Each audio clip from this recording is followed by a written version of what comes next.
Correct है Neha, correct है रिचा, बिल्कुल करेक्ट है। चलिए चलिए, एक नंबर बात बोल दिया, एक नंबर बात बोल दिया, करेक्ट है, शाबाश, करेक्ट है, क्या बात है।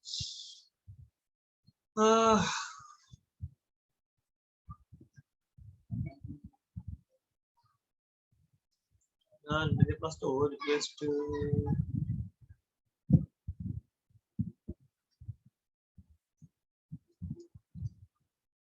चलिए ठीक है, करेक्ट है।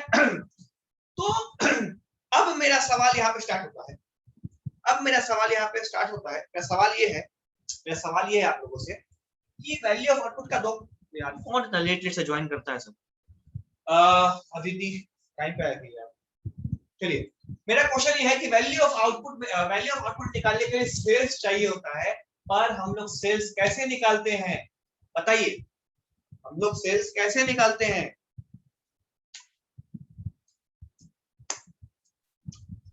जल्दी बोलिए तो, सेल्स कैसे निकाला जाता है।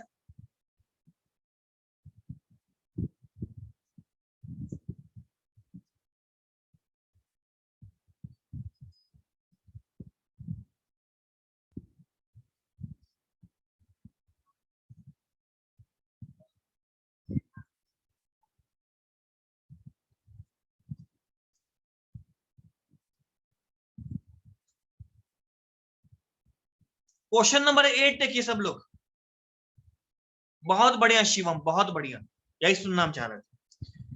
क्वेश्चन नंबर 8 देखिए सब लोग, क्वेश्चन नंबर 8 में सेल्स निकालना पड़ेगा, कैसे निकलेगा सेल्स बताइए तो जल्दी से, जल्दी बताइए सेल्स कैसे निकालेंगे क्वेश्चन नंबर 8 में।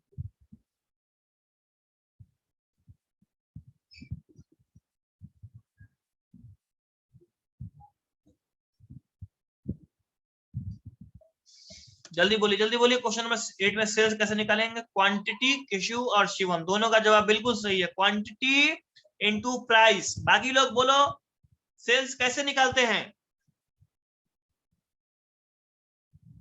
जल्दी, दो ही बच्चा बोला है, जा गड़बड़ा जाएगा। आयरा बहुत बढ़िया, यूनिट्स आउटपुट ठीक है, नेहा ठीक है, यानी कि सेल्स निकालने का तरीका है सेल्स निकालने का तरीका है आउटपुट इनटू प्राइस, यही है ना, बोलिए यही है। ओहो साहिल जी पेंटिंग बनाने लग गए, क्योंकि साहिल जी का पेंटिंग बंद करने दी पहले। चलिए ठीक है, यही है। तो यहां देखिए, अब बोर्ड पे आइए, वापस से बोर्ड पे आइए। तो इसका मतलब है किसी भी चीज का सेल्स निकालने के लिए आप प्राइस को क्वांटिटी से मल्टीप्लाई, प्राइस को क्वांटिटी से मल्टीप्लाई, ठीक है। अब इतना कहानी क्यों पढ़े, इतना गाना क्यों गाना।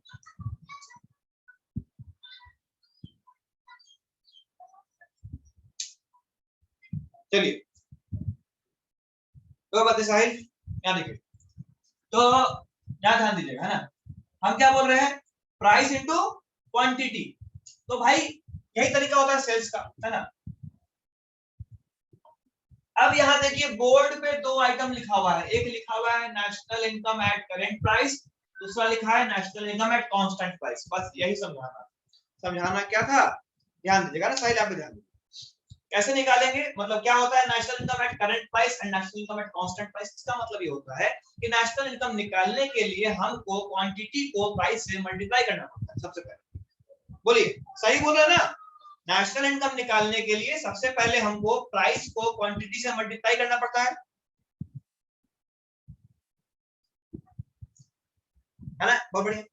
अब यही पे प्रॉब्लम होता है। अब रहा सवाल कि इस साल का सामान लगाने, इस साल का नेशनल इनकम निकालने के लिए इस साल के प्राइस से मल्टीप्लाई करें या किसी और के। अब ये सवाल क्यों आया, मेरा बात सुनिएगा एकदम टाइट मत लिएगा, ध्यान से सुनिएगा। मान लीजिए कि इस साल 1000 रुपए का प्याज बना, इंडिया में प्रोड्यूस हुआ, ठीक है। इस साल 1000 रुपए का प्याज प्रोड्यूस हुआ और अगले साल 1200 रुपए का प्याज प्रोड्यूस हुआ, उसके बाद 1350 रुपए का प्याज प्रोड्यूस हुआ। तो आप देखिएगा तो जीडीपी बढ़ रहा है, नेशनल इनकम बढ़ रहा है, यहाँ पे पीछे देखिए मेरे,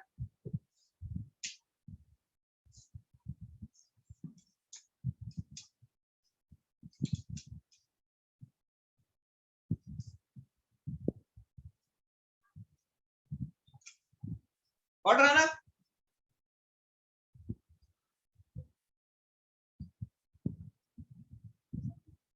अगर अगर हम बात करें तो नेशनल इनकम बढ़ रहा नहीं बढ़ रहा?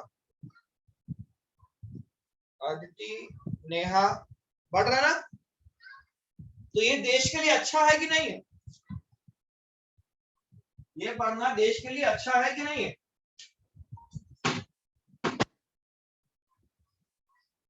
बोलिए तो।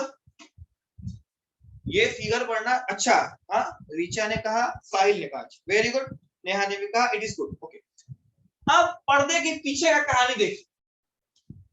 यहाँ पे आप 100 किलो उगाए थे, 100 किलो उगाए थे और 1 किलो था 10 रुपए का।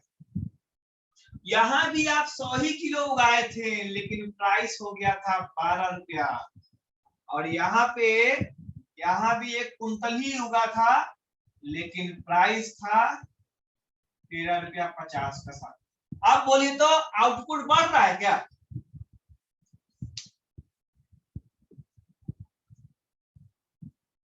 बोलिए, आउटपुट बढ़ रहा है क्या? नहीं ना बढ़ रहा है। तो अगर आपको हम ये अधूरा जानकारी दे देंगे, अब बोलेंगे बताओ तो अच्छा है कि बुरा, तो बोलिएगा अच्छा है। आप गलत नहीं बोले थे पिछली बार, आपको जो जानकारी दी गई उस जानकारी के आधार पे आप यही बोलिएगा कि ये सही है। लेकिन जब आपने ये पूरा देखा और आपको एहसास हुआ कि नहीं boss, output is not increasing, तो दिस इज गुड और नॉट? हाँ सही, बहुत सही बोले। गुड्स बढ़ा नहीं है, प्राइस बढ़ा, एकदम नंबर 1 बात बोले, नॉट गुड। तो महंगाई बढ़ने लग गया ना। अब मेरा बात सुनिए, इतना देर जो गाना गाए उसका मतलब यही है कि हर सामान का प्राइस हर साल बढ़ता और घटता है, ठीक है? हर सामान का प्राइस हर साल बढ़ता और घटता है। तो अगर हम जीडीपी या नेशनल इनकम निकालेंगे उसी साल के प्राइस से, जिस साल का निकालना होगा, तो हो सकता है प्राइस के वजह से हमको हकीकत वाला जीडीपी या नेशनल इनकम नहीं मिल पाए। फिर से मेरा पूरा बात सुनिएगा। हर साल सामान का प्राइस बढ़ता और घटता है, तो इसी सामान के प्राइस के बढ़ने के वजह से हो सकता है कि जो फिगर मेरे पास नेशनल इनकम का है या जीडीपी का है, हो सकता है कि वो गड़बड़ा जाए, है ना? इसीलिए हम क्या करते हैं, किसी एक साल का बेस मान लेते हैं और हर साल उसी बेस प्राइस से मल्टीप्लाई करते हैं। अब प्राइस का इफेक्ट परेशान करेगा?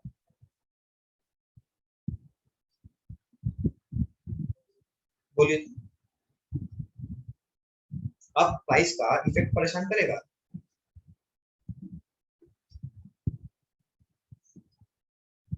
है ना? शिवम नहीं करेगा, रिचा नहीं, ठीक है, तन्नु नहीं करेगा, बहुत बढ़िया। बाकी लोग, नेहा नहीं करेगा, है ना? गुड्डू नहीं आज क्लास में? गुड्डू का आयुष जी तो बीमार है और हर्ष भी आज नहीं है।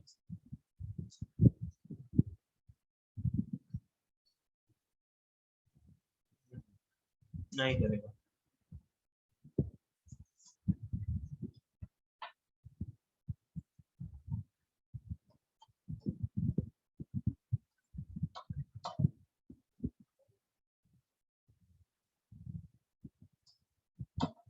चलिए, तो अब पढ़े, अब थोड़ा किताब पे आए। अभी तक तो ऊपर ऊपर बात किए थे, तो यहाँ ध्यान दीजिएगा ना।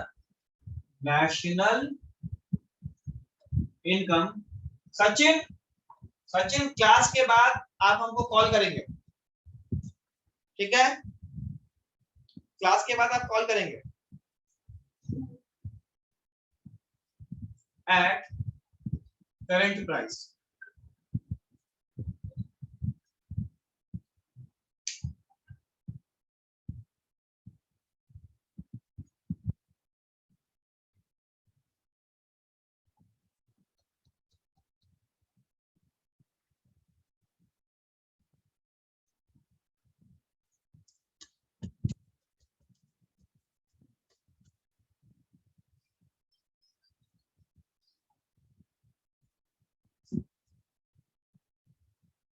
नहीं करेगा, काय नहीं करेगा वो?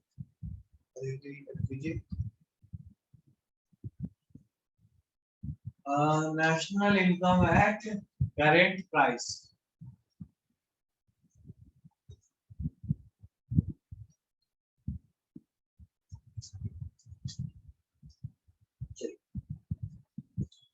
तो ये क्या होता है, when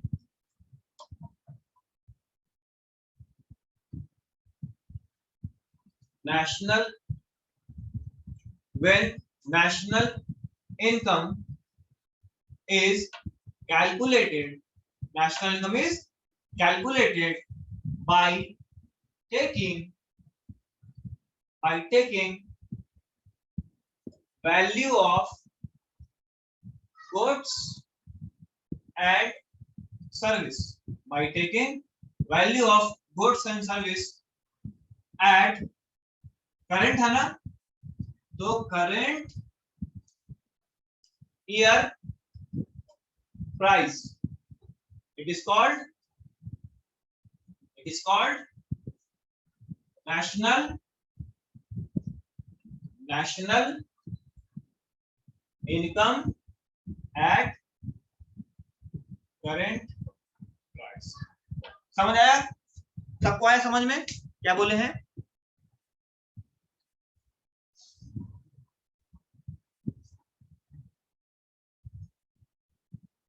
समझ आया? बोलिए।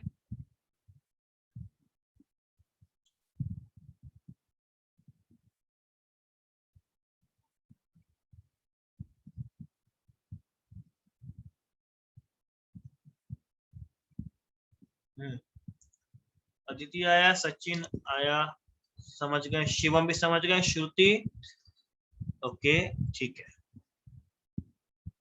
किशु आपको आया? किशु मेरा रिकॉर्डिंग से, हाँ हम भेज देंगे, किशु हम भेज देंगे। नेहा क्लियर है? ठीक है। साहिल नहीं है? अमीशा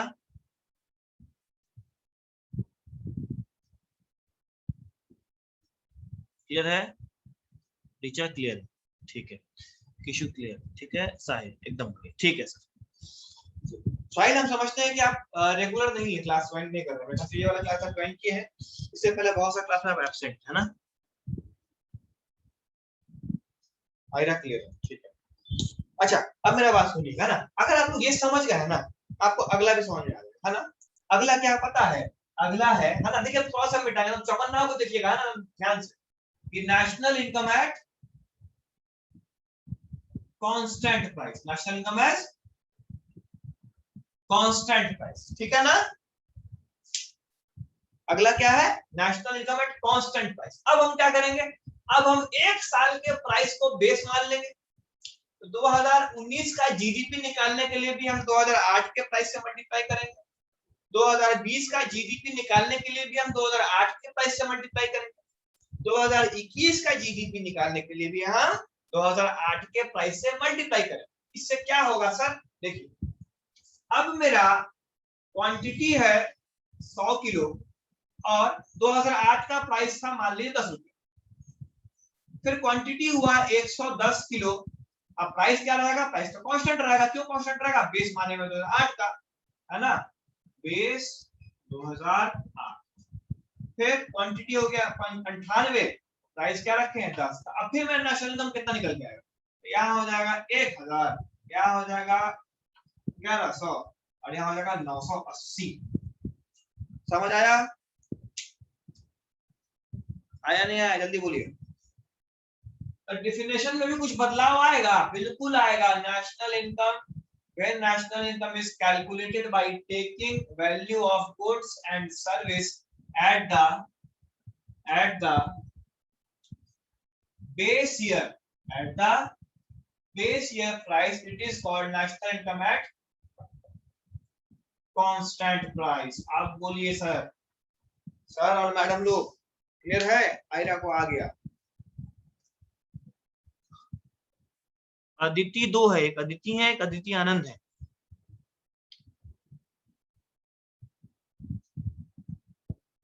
चलिए सचिन, सानू प्ले भी नहीं है क्लास में आज, प्रगति भी नहीं है क्या? रिचा क्लियर है, अमीशा क्लियर है, वैशाली है क्लास में?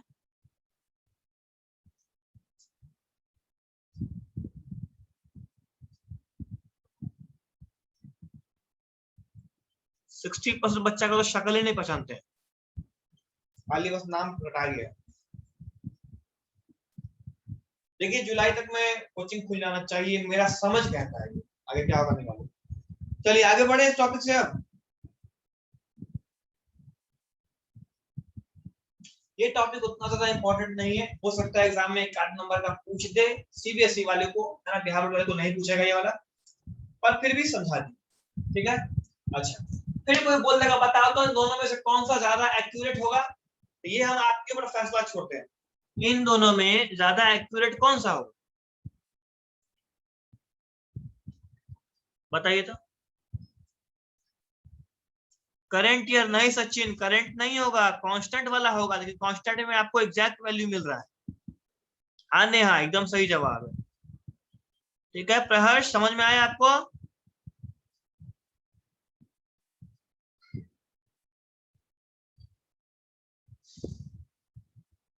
चलिए अब इसी से मिलता जुलता एक और टॉपिक, इसी से मिलता जुलता एक और टॉपिक हम उसको करेंगे अभी।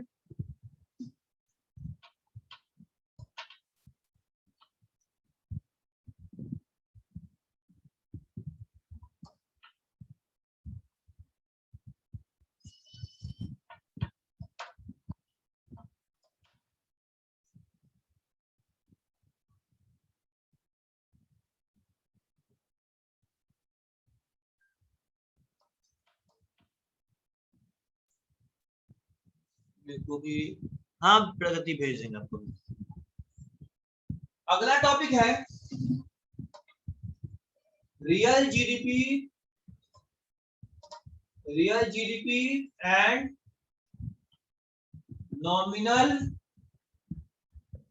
Nominal GDP, real GDP, nominal GDP, ठीक है। फिर यहां भी वही कॉन्सेप्ट है, कौन सा कॉन्सेप्ट, रियल जीडीपी वो जीडीपी होगा जहां पे value of GDP is determined from base year price, और नॉमिनल जीडीपी वो जीडीपी होगा जहां पे GDP is determined by current year price. Clear है।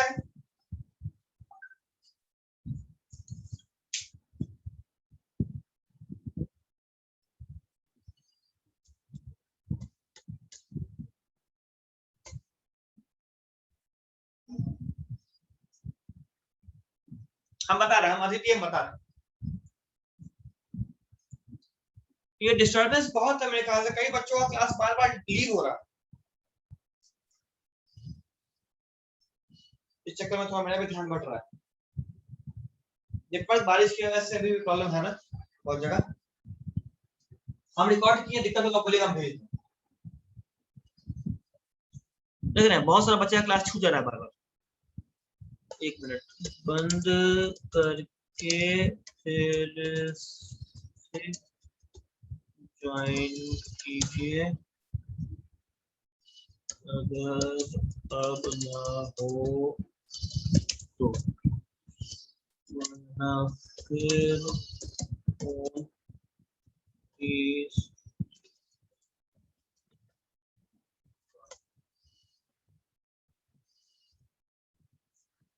हाँ आदित्य हम बता रहे हैं, इशू है ना हिमांशी, बहुत इशू है यार। चलिए तो रियल जीडीपी क्या होगा, एकदम आसान है, देखिएगा, इसीलिए हम जानबूझ के उसको 10 मिनट लगा के हम समझाएंगे, क्योंकि वही चीज यहाँ भी रियल जीडीपी है ना, when GDP, when GDP is determined, when GDP is determined by the, when GDP is determined by the base year price, it is called real GDP, ठीक है। अगर बेस ईयर प्राइस से निकालेंगे तो real GDP होगा, और अगर current year price से निकालेंगे तो क्या बनेगा, बोलिए तो, जल्दी बोलिए सब लोग। when GDP is determined, when GDP is determined by current year price, it is called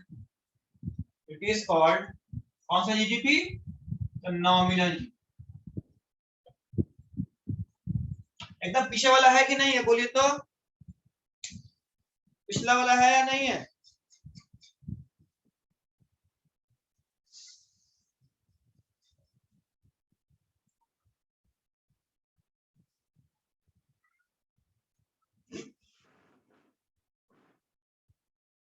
हाँ, इश्यू एकदम सही बात है, पिछले वाला ही तो है।